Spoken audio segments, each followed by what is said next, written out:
Okay, so today sitting next to me is Kun Bodintorn Juangroongruangkit or Birdie, the CEO of Rare Asset Development and the familiar face from Shark Tank Season 2. Can everyone join me in welcoming him, please? Thank you. Thank you so much for your commitment and support for the program. Last year, I had the opportunity to interview two young, passionate hoteliers, and this year's sequel will highlight Birdie's point of views towards the hospitality industry. He oversees multiple businesses, and the hotel is becoming an integral part of his investment portfolio. So to kick off the conversation today, perhaps it's good, for you, Birdie, to let the audience know a little bit about your company's background. So thank you. I'm very excited to be here. I think I'm one of the younger panelists today, so probably hope to share the views of the younger generation and especially from a younger viewpoint of business owners. So I run Real Asset Development. So we are a mid-sized property developer in Bangkok, housing projects, condominiums, and also part of our portfolio is having a golf course. So it's Patana Sports Resort in Sriracha. So we have 27 golf course, sports facilities. If you can imagine, those of you outside of Thailand, like Club La Sata in Spain, Spooky Nook in the US, or Expionic Sophia in Slovakia. In Thailand, it would be something like Thanyapura, which has just had been sold recently. So that's my background. Okay, we had a chat about this, and your concept towards the sports tourism is very exciting, something new and refreshing. And I think that's also coming from your passion for triathlons, right? And we talked about Thanyapura as well, and I think your vision is kind of going bigger than Thanyapura, because you also want to make it a place for non-athletes to also have a good time. All right. Owning a golf resort is doable. It's easy. We see it everywhere throughout Thailand. However, doing something like what you do is very niche and special, and I really admire you for that. So this is like we're going against the tradition of doing hotel business, because people tend to build generic products, going for broad-based demand, and when one segment is down, then you kind of switch to capture a different segment. But hearing your successful first project, I'm sure everyone is interested to hear more about your hospitality business venture. So would you be considering adding more hotels of this kind or any other types of hotel to your empire?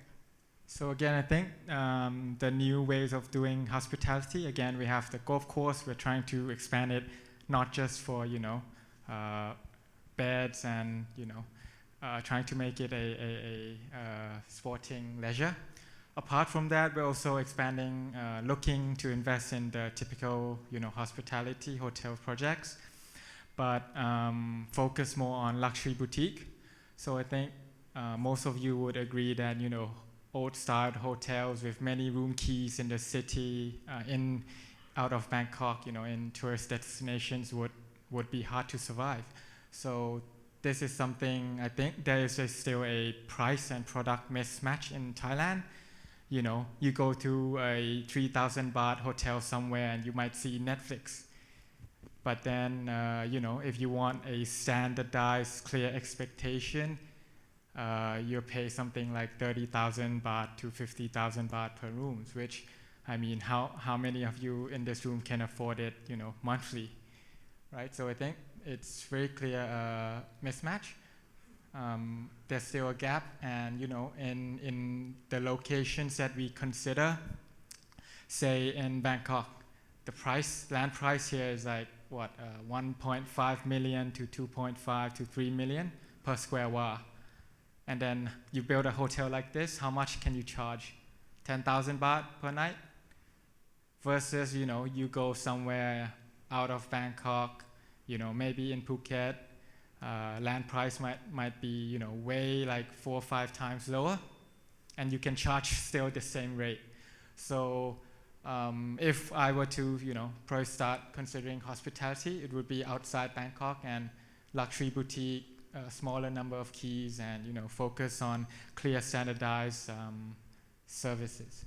Okay, so I hear that you kind of want to focus on offering unique experiences, right, and different value propositions.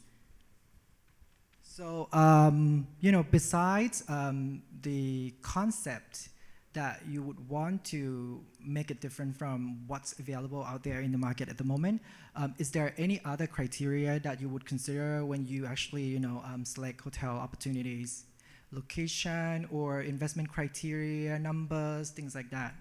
Like obviously the key point is the numbers, right? The typical for hotel is for 8 to 10 years payback with IRR, 8 to 12%.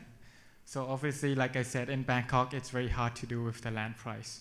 So, the locations would be out of Bangkok, and you have to understand the market for each segment. For example, Pattaya, Hua Hin, it's a beachfront market. People go and they want the beach. But versus, Phuket, it might be sea view and the beach.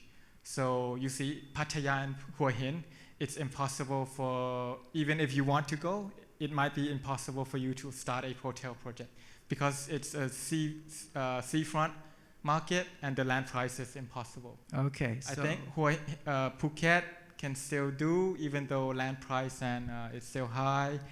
Got Yao Noi is very worth exploring.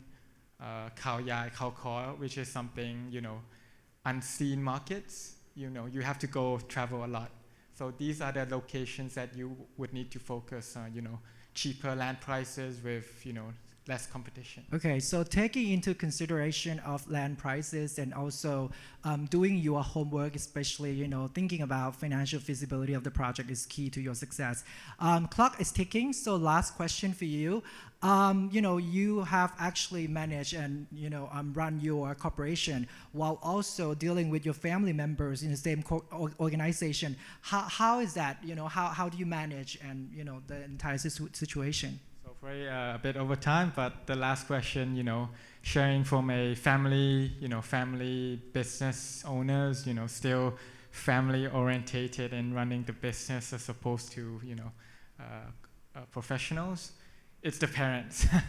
So, with the hospitality plan I'm starting to do, the first thing, my mom would maybe say, how are you gonna manage so far? Will the staff cheat on you, something like this. So I think it's the expectation that we have to clear with the generation gap. Our parents spend less time on social marketing, social media. My parents don't even know how to use Google Maps. So these are the things that, I think the newer generations should adopt. And what we're trying to do in the future is to create a official, investment structure for the family. So like it's maybe more Asian thing. For most, business owner families, they normally do like a holding. So they separate, that they're basically moving from the typical dad and mom, investing, dictating everything. So we're trying to be more decentralized and having a mutual fund from the business rather than everything going to ask for the money from the parents.